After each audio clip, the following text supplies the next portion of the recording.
Oke, shalom teman-teman youth. Kita ketemu lagi di pelajaran TOT kita di topik yang kedua. Temanya tentang percaya dan topiknya tentang siapakah Yesus. Pak Frensa akan menyampaikan materi ini kepada kita semua. Sebelum Pak Frensa menyampaikannya, mari kita berdoa. Tuhan Yesus, terima kasih. Kami bertemu lagi dalam pelajaran TOT untuk kesekian kalinya. Sebelum kami memulai, kami mohon Tuhan menolong, memberi hikmat dan kebijaksanaan dan konsentrasi supaya kami bisa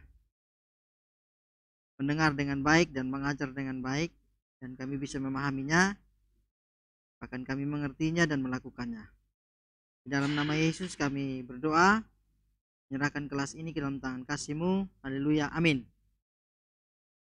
Ya, hari ini kita bicara tentang siapakah Yesus. Sebelum kuliah, suatu ketika ada seorang teman bertanya kepada saya. Dia mengatakan, menurut Pak Frensa, siapakah Yesus?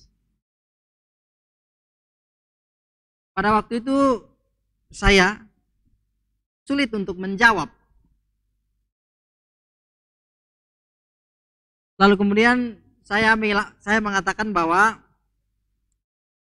saya mengikuti jawaban paling umum. Biasanya orang mengatakan Yesus itu adalah Allah.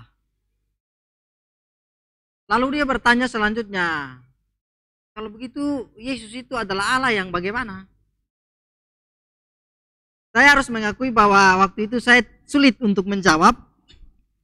Ditambah dengan saya adalah orang yang pada waktu itu ya gerejanya Senin Kamis, jarang. Persekutuan doa tidak pernah, lalu kemudian apalagi ibadah pemuda atau mungkin PPA atau perkumpulan-perkumpulan atau kegiatan-kegiatan rohani yang lain. Saya karena tidak ikut, jadi saya sulit untuk menjawab. Lalu saya bilang begini, saya akan coba cari jawabannya. Kira-kira Yesus adalah Allah yang bagaimana menurut iman kami? Setelah saya mengetahui jawabannya, saya pasti akan memberi jawaban kepadamu. Pertanyaan itu menjadi semacam sesuatu yang mengganggu pikiran saya. Lalu kemudian saya berusaha untuk mencari kira-kira Yesus itu adalah Allah yang bagaimana. Saya pun berpikir bahwa kalau Yesus adalah Allah, kemudian Allah itu begitu tinggi, begitu luar biasa, begitu besar, begitu mulia, dan tidak bisa tersentuh sama sekali dibandingkan dengan saya yang adalah orang-orang berdosa. Apalagi saya biasanya jarang sekali rajin untuk beribadah.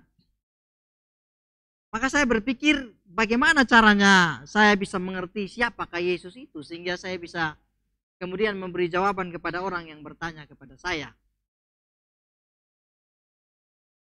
Karena saya juga hampir sama seperti kebanyakan orang, mungkin adalah Kristen, tetapi pertanyaan itu tidak bisa saya jawab. Lalu kemudian saya terus berpikir, kira-kira saya bisa memahami Yesus adalah Allah yang bagaimana, itu dari siapa, dari mana, gitu ya. Dia begitu tinggi dan luar biasa, tidak tersentuh. Lalu kemudian kalau dia tidak menyatakan dirinya, bagaimana saya bisa menjelaskan kepada orang lain siapa dia sesungguhnya? Itu kira-kira. Ambil contoh, kalau di rumah teman-teman mungkin memelihara ikan di akuarium atau di kolam. Lalu kemudian kita berpikir untuk kita akan berbicara kepada ikan, akan memperkenalkan diri kepada ikan. Halo, saya Pak Frensa, umur saya sekian, saya sekolah di sini dan seterusnya. Bagaimana caranya ikan-ikan itu bisa mengerti bahwa saya adalah Pak Frensa? Kemungkinan besar tidak akan mungkin tercapai tujuan itu. Tidak mungkin ikan bisa mengenal saya. Saya manusia, mereka binatang, mereka ikan. Saya begitu tinggi, mereka begitu biasa. Bagaimana mereka bisa mengerti, mengenal dan memahami saya? Maka mungkin cara satu-satunya adalah dengan Pak Frensa atau dengan kita, dengan saya menjadi ikan gitu. Barulah saya bisa berbicara dengan menggunakan bahasa ikan, memperkenalkan saya kepada mereka sehingga mereka bisa mengenal saya. Itu cara satu-satunya. Kemudian, bagaimana bisa kemudian saya bilang saya percaya pada Yesus, lalu kemudian saya tidak kenal siapa dia? Itu juga pertanyaan lain yang memang cukup mengganggu gitu ya. Ambil contoh ya, kalau di rumah, orang kemudian bertanya kepada kita, siapa nama ayahmu, siapa nama ibumu? Lalu kemudian kita menjawab, oh saya tidak tahu. Ya, terkecuali kita agak sedikit konyol dan agak sedikit gila, barulah kemudian kita bisa menjawab, oh saya tidak tahu siapa nama ayah saya, ya, siapa nama ibu saya, asalnya dari mana, dan seterusnya.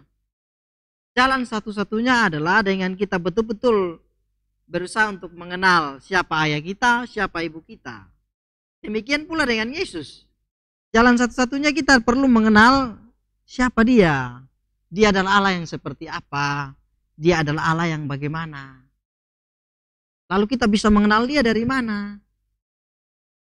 Ya, Alkitab bilang bahwa Yesus itu adalah Allah.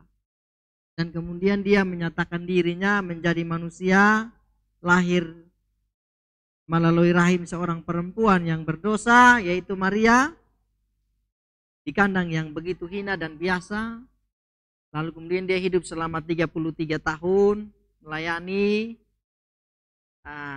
kemudian dia mati, disalib, dia bangkit dan dia naik ke surga.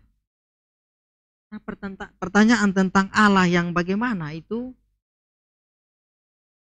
mesti kita bisa jelaskan kepada semua orang. Entah mereka bertanya kepada kita dengan sengaja, ingin menjebak, atau karena mereka sama sekali tidak tahu, kita tidak punya pilihan lain. Kita tetap harus bisa memberi jawaban kepada mereka. Karena itu, kalau kita baca Ibrani pasal 1, ayat 1, itu Alkitab mengatakan begini. Setelah pada zaman dahulu, Allah berulang kali dan dalam berbagai cara berbicara kepada nenek moyang kita dengan perantaraan para nabi. Ayat 2, maka pada zaman akhir ini ia telah berbicara kepada kita dengan perantaraan anaknya yang telah ia tetapkan sebagai yang berhak menerima segala yang ada. Oleh dia Allah telah menjadikan alam semesta. Jadi ternyata dalam Kristen, ya, dalam iman kita, Allah berbicara langsung kepada kita dengan dia menjadi manusia, memperkenalkan diri kepada kita siapa dia, gitu. Bahwa dia adalah Allah. Allah yang bagaimana? Dia juga memberikan penjelasan kepada kita melalui ini, melalui firman-Nya, melalui Alkitab yang kita punyai, yang kita miliki, yang kita pegang. Jadi dengan kita membaca dan memahami ini, kita kemudian bisa mengerti dan mengenal siapa Yesus sesungguhnya. Kemudian kita bisa memahami dan mengerti Yesus adalah Allah yang bagaimana. Nah, di kesempatan ini Pak Frensa akan menjelaskan kepada kita tentang Yesus adalah Allah yang bagaimana dalam sebuah kisah, sebuah cerita atau sebuah topik yang dibicarakan di dalam kitab suci kita, di dalam Yohanes pasal 8 ayat 1 sampai ayat 11. Pak Frensa baca ya. Tetapi Yesus pergi ke Bukit Zaitun. Pagi-pagi benar ia berada lagi di bait Allah. Dan seluruh rakyat datang kepadanya. Ia duduk dan mengajar mereka. Maka ahli-ahli Taurat dan orang-orang Farisi membawa kepadanya seorang perempuan yang kedapatan bersinah. Mereka menempatkan perempuan itu di tengah-tengah. Lalu berkata kepada Yesus, Rabi, perempuan ini tertangkap basah ketika ia sedang berbuat zina. Musa dalam hukum Taurat memerintahkan kita untuk melempari perempuan-perempuan yang demikian. Apakah pendapatmu tentang hal itu? Mereka mengatakan hal itu untuk mencobai dia, supaya mereka memperoleh sesuatu yang menyalahkannya. Tetapi Yesus membungkuk lalu menulis dengan jarinya di tanah. Dan ketika mereka terus-menerus bertanya kepadanya, ia pun bangkit berdiri lalu berkata kepada mereka, "Barang siapa di antara kamu tidak berdosa, hendaklah ia yang pertama melemparkan batu kepada perempuan itu." Lalu ia membungkuk pula dan menulis di tanah.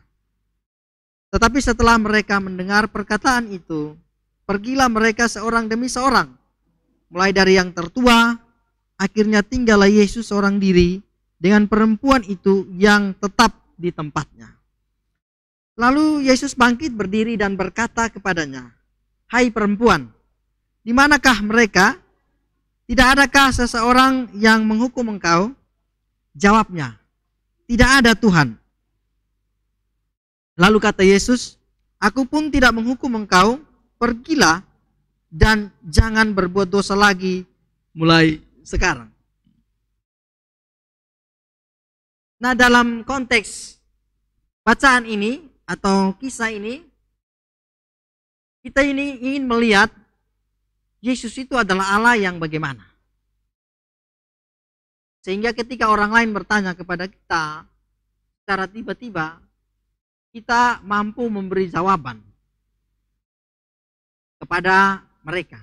Ini sama seperti orang bertanya kepada kita siapa ayah kita, dan kita harus menjawab. Dan ketika orang bertanya kepada kita siapa Yesus, ya kita juga harus menjawab. Yang pertama, Pak Frensa menyimpulkan dalam cerita ini, dalam ayat bacaan kita, yang pertama, Yesus adalah Allah yang mengasihi orang berdosa. Jadi begini, perempuan yang tertangkap basah berzina itu adalah orang berdosa. Dan dia ditangkap oleh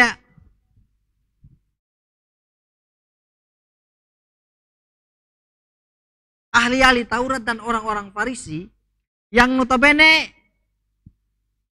dua kelompok ini adalah kelompok agama yang pemahaman dan pengertiannya tentang hal-hal rohani secara khusus tentang hukum Taurat itu sangat luar biasa. Tidak ada satupun yang mampu menandingi mereka soal pengetahuan tentang hukum Taurat. Tapi kalau kita melihat apa yang dilakukan oleh Yesus ini, kita menyimpulkan bahwa dia adalah Allah yang mengasihi orang-orang berdosa. Orang Farisi dan ahli-ahli Taurat sengaja membawa perempuan itu ke hadapan Yesus dengan tujuan ingin menjebak. Tetapi entah dengan cara menjebak atau cara sengaja atau cara apapun, Yesus tetap meladeni mereka. Yesus tetap memberi jawaban kepada mereka, dan yang ditunjukkan di sini adalah bahwa dia mengasihi perempuan itu. Ya. Yesus pasti juga telah paham tentang hukum Taurat. Dan dia mengasihi perempuan itu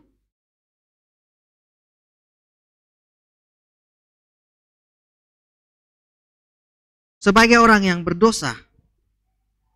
Dalam artian bahwa karena dia mengasihi, maka kemudian dia merangkul, dia menolong, dia menyelamatkan. Dan dia tidak sama seperti orang Farisi dan ahli-ahli Taurat. Dia tidak membuang perempuan itu begitu saja. Dia tidak berpikir sama seperti yang dilakukan oleh orang Farisi dan ahli-ahli Taurat, yang maunya perempuan itu harus dilempari dengan batu sampai matengkon, sampai mati. Tapi ia mengasihi itu perempuan, dan bahkan terlihat daripada usaha yang dilakukan oleh Yesus, dia berusaha menolong perempuan itu, berusaha menyelamatkan perempuan itu, dan bahkan dia tidak berpikir untuk membuang perempuan itu. Dan ini menunjukkan bahwa dia adalah Allah yang betul-betul mengasihi orang-orang berdosa, gitu ya. Ia adalah Allah yang mengasihi orang-orang yang melakukan kesalahan. Ia tidak dengan begitu mudahnya membuang orang atau merusak orang yang telah melakukan kesalahan. Saya baca yang menunjukkan bahwa dia itu adalah Allah yang mengasihi, merangkul, menolong, menyelamatkan, dan tidak membuang. Di dalam Yohanes 3, Yohanes 6 ayat 37.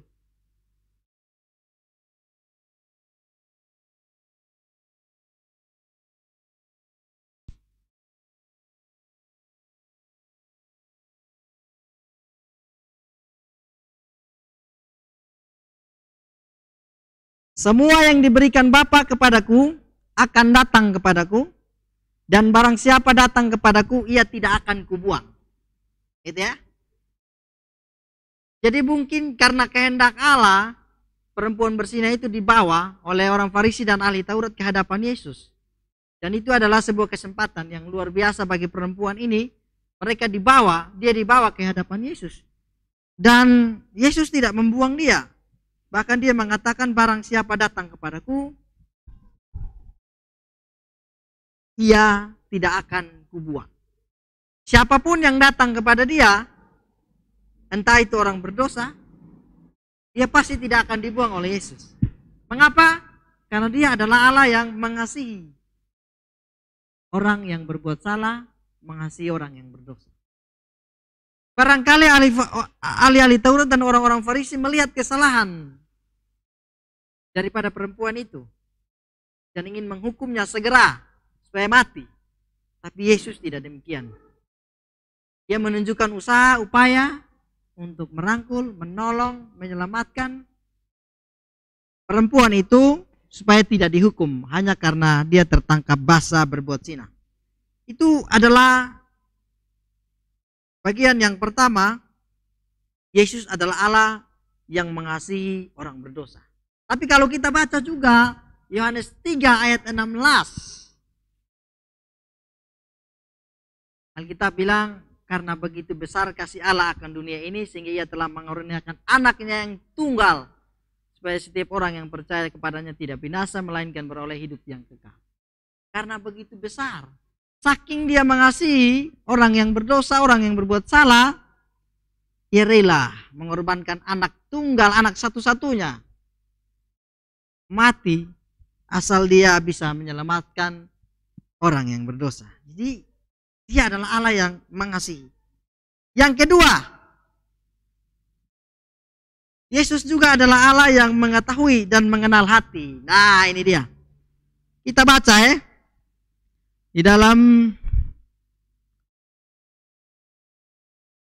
1 Samuel 16 ayat 7.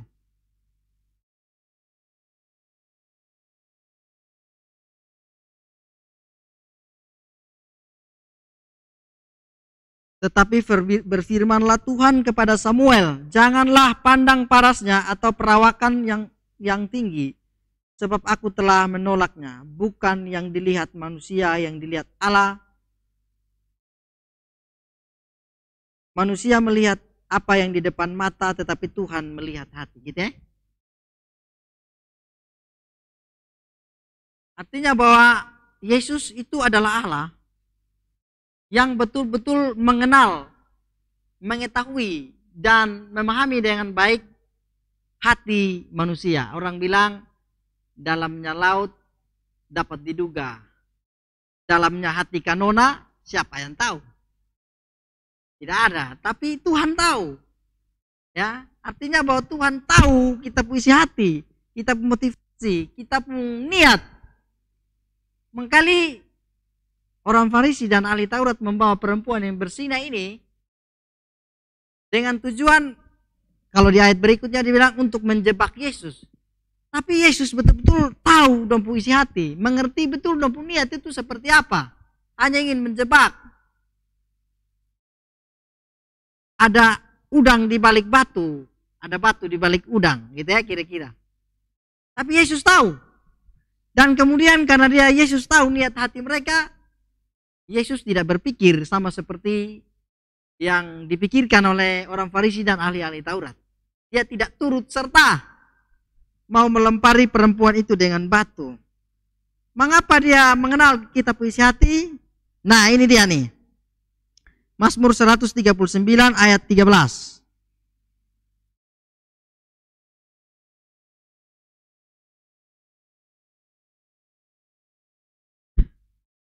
Sebab engkaulah yang membentuk buah pinggangku, menenun aku dalam kandungan ibuku.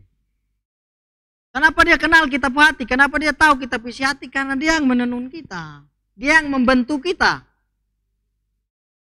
Jadi percuma lu bersolek, misalnya sisir rambut, ikat rambut, atau pakaian bagus-bagus, tapi kalau hatimu busuk, Bapak tua tahu. Tidak peduli lu sehebat apa, sebagus apa, sekeren apa, dari luar. Tidak peduli lu bersembunyi itu seperti apa, gitu ya. Mungkin lu bisa menipu orang lain, lu bisa tipu orang tua, bisa tipu kawan, bisa tipu pacar, bisa tipu kekasih, bisa tipu ibu Nona, bisa tipu ibu Marse, bisa tipu kita pun teman bersama ibu Feby, tapi Tuhan tahu kita punya hati. Jadi hati-hati ya. Pada saat kita mengatakan sesuatu, kemudian kita melakukan sesuatu, menyampaikan sesuatu, Tuhan besar tahu kita punya hati ya. Dia tahu isi hati daripada orang Farisi dan ahli-ahli Taurat. Jadi kita tidak bersembunyi, tidak bisa bersembunyi. Maksudnya manusia mungkin bisa bersembunyi dengan begitu banyak metode, begitu banyak cara, begitu banyak hal. Tapi terhadap Tuhan tidak bisa.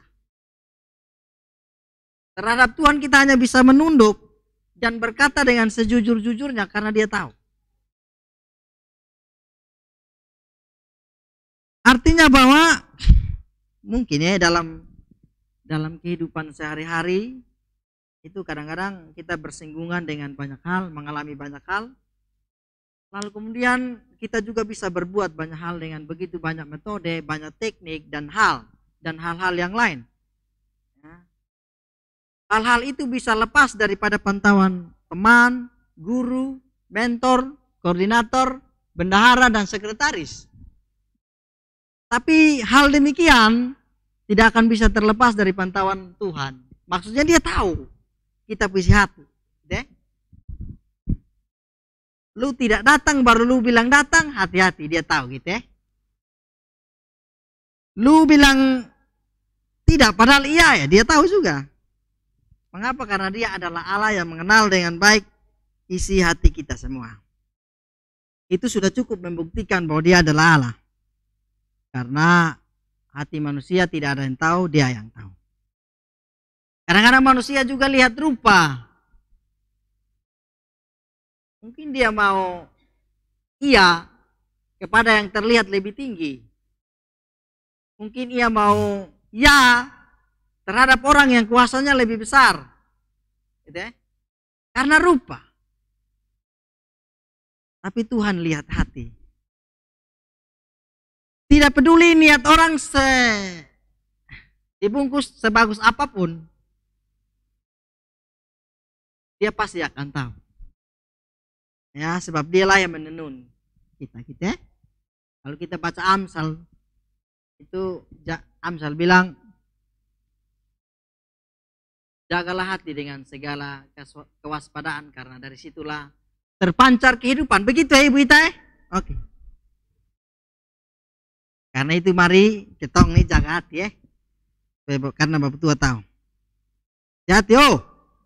Senyum kemudian hati jahat dia tahu. Yang ketiga, kayaknya masih lama ini. Yang ketiga, daripada Yohanes 8 ayat 1 sampai 13 sampai 11 ini, yang ketiga membuktikan bahwa Yesus adalah Allah yang mengampuni. Oke. Jadi begini, orang Farisi dan ahli Taurat itu bawa itu perempuan dengan tujuan Yesus juga ikut menghukum itu perempuan, melempari dia dengan batu karena memang itu adalah hukum Musa. Dan kalau seandainya pada waktu itu Yesus ikut menghukum, mungkin mereka ya bergembira, senang, dan bersuka cita. Karena akhirnya Yesus masuk jebakan. Tapi mungkin kalau pada umumnya kalau Yesus ikut menghukum, bagi sebagian orang mungkin itu sesuatu yang lumrah, yang wajar, yang normal. Karena Yesus pun patuh terhadap hukum Musa. Namun apa yang dipikirkan oleh Yesus, apa yang dikehendaki oleh Yesus tidak bisa diselami oleh orang Farisi dan ahli-ahli Taurat. Artinya bahwa nalar berpikir daripada Yesus di atas daripada nalar berpikir orang Farisi dan ahli Taurat, sehingga mereka tidak mampu menjebak dia. Tapi yang ditujukan oleh Yesus adalah Yesus betul-betul menunjukkan bahwa dia adalah Allah yang mengampuni. Mengampuni dalam arti apa? Mengampuni dalam arti tidak menghukum itu perempuan bersinah, gitu ya. Tidak turut membunuh, tidak turut melempari, dan tidak turut terseret oleh kemarahan daripada orang-orang Farisi dan ahli-ahli Taurat pada waktu itu. Mengampuni juga, orang selalu bilang mengampuni itu sama dengan melupakan atau membuang kesalahan yang dilakukan oleh seseorang. Jadi itulah yang membuat Yesus jadi berbeda dengan orang Farisi dan ahli-ahli Taurat. Dia melupakan, dia tidak menghukum, tetapi juga dia membuang kesalahan daripada perempuan itu. Berbeda dengan apa yang mau dilakukan oleh orang Farisi dan ahli-ahli Taurat. Ya begitulah. Setiap kesalahan apapun yang kita lakukan, ya, setiap dosa sebesar apapun, seburuk apapun, serusak apapun yang kita lakukan, begitu kita datang kepada dia, dia selalu menunggu kita, merangkul kita, menggendong kita, mengampuni kita, mengasihi kita, dan merawat kita. Seperti ayat tadi, ia tidak akan pernah membuang siapapun yang datang kepada dia.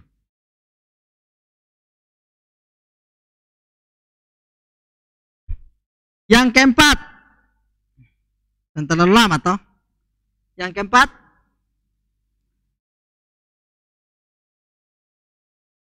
bacaan ini menunjukkan bahwa Yesus adalah Allah yang bijaksana. Yesus adalah Allah yang bijaksana. Bijaksana itu begini mungkin ya. Ada di tengah-tengah tidak marah secara berlebihan, dan ada di tengah-tengah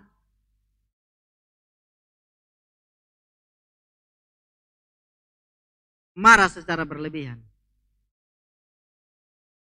Maksudnya adalah, kalau kita lihat ini nih, Yesus memutuskan berbeda dengan apa yang dilakukan, yang mau dilakukan oleh orang Farisi dan ahli-ahli Taurat. Ia tidak mau sama dengan apa yang dilakukan oleh mereka, berbeda begitu. Maksudnya pertimbangan yang paling bijak.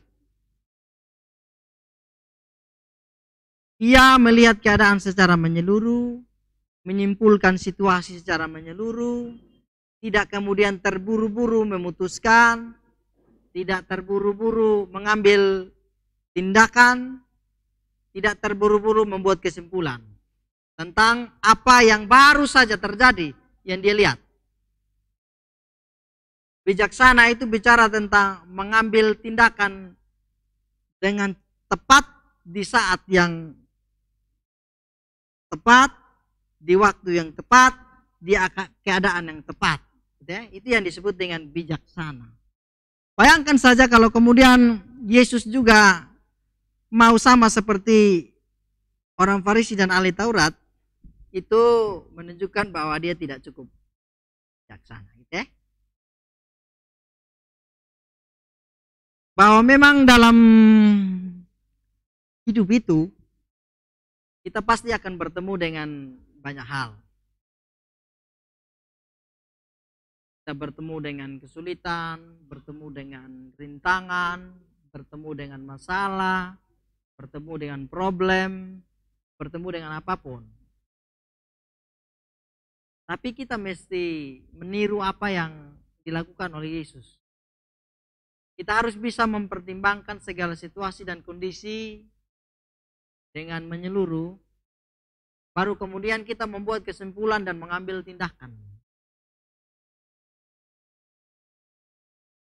Cepat mendengar, lambat berkata-kata.